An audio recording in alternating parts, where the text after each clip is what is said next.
C'est un geste que Gertjan fait aujourd'hui régulièrement, actionner cette machine qui nettoie le sol de sa grange. Pour produire ces 27 litres de lait quotidien, une vache mange 40 kg de nourriture et boit plus de 100 litres d'eau par jour. Et autant de déjections solides et liquides, dont le mélange est à l'origine de fortes émissions d'azote.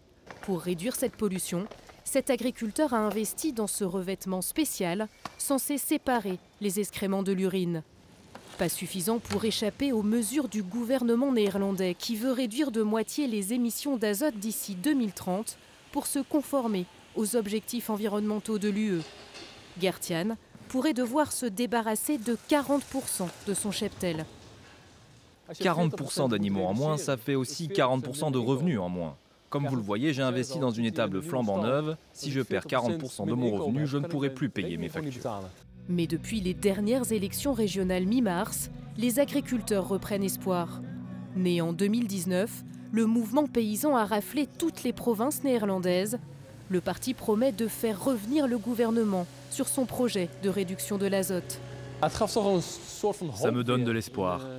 Je reprends foi en la politique. Si cet agriculteur craint d'être visé par le plan des autorités néerlandaises, c'est qu'il vit à proximité de cette zone Natura 2000, la plus grande des Pays-Bas. Ici, Arnold van den Burg ne cesse d'alerter sur le déclin rapide de la biodiversité.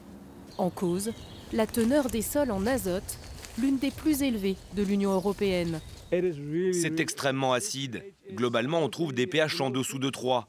Celui du Coca-Cola, c'est 2,8. Une acidité due à l'agriculture intensive. Malgré leur taille, les Pays-Bas sont l'un des premiers exportateurs mondiaux de produits agricoles, notamment du fromage, des fleurs et des légumes. Regardez ces marques. Ce sont les traces d'une certaine espèce de larve de hanneton qui se développe lorsqu'il y a de l'azote dans les racines. Ici, elles prolifèrent, mais les arbres ne le supportent pas et ils meurent.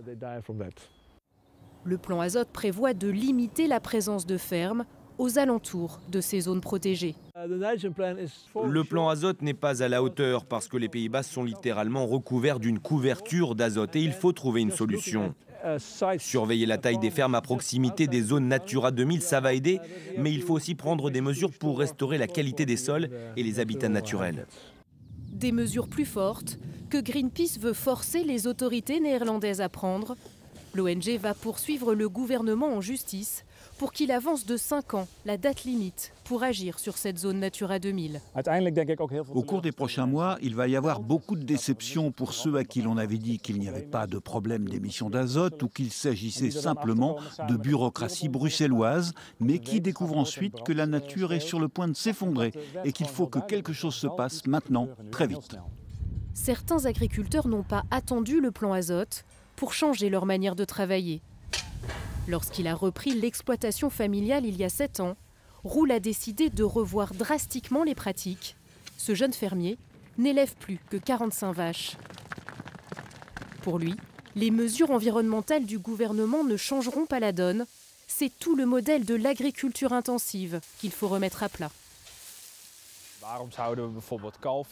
C'est absurde d'aller chercher des veaux en Lituanie pour les engraisser ici, éliminer le fumier en Pologne, puis les renvoyer en Italie pour la viande. Ce n'est vraiment pas la solution, car il faut sans cesse déplacer les animaux, le fumier, les matières premières. Il vaut mieux créer une chaîne alimentaire régionale. En attendant, les résultats des dernières élections régionales plongent la coalition au pouvoir dans la crise. Le Premier ministre néerlandais se retrouve dans une impasse. Comment calmer la colère dans son pays, tout en cherchant à atteindre les objectifs environnementaux européens? Nous allons parler de ce qui s'est passé pendant les élections, mais aussi du mécontentement dans toute la société, qui est plus large que le problème de l'azote. Car le problème de l'azote entraîne d'autres crises aux Pays-Bas. Les chantiers sont très émetteurs de différents gaz, notamment l'azote. Résultat, une décision de justice de 2019, prise en application des textes européens, interdit toute construction qui pourrait polluer une zone protégée. Le syndicat des patrons milite pour un assouplissement des règles. La construction d'habitations émet de l'azote de manière temporaire. Après, c'est terminé. Un agriculteur qui travaille émet tous les jours. On constate que les Pays-Bas sont dans une impasse depuis bientôt 4 ans pour beaucoup de projets. Face à la pénurie de logements, les Pays-Bas voudraient construire 1 million d'habitations sur les 10 prochaines années. Un objectif qui semble impossible à atteindre sans régler le problème de l'azote.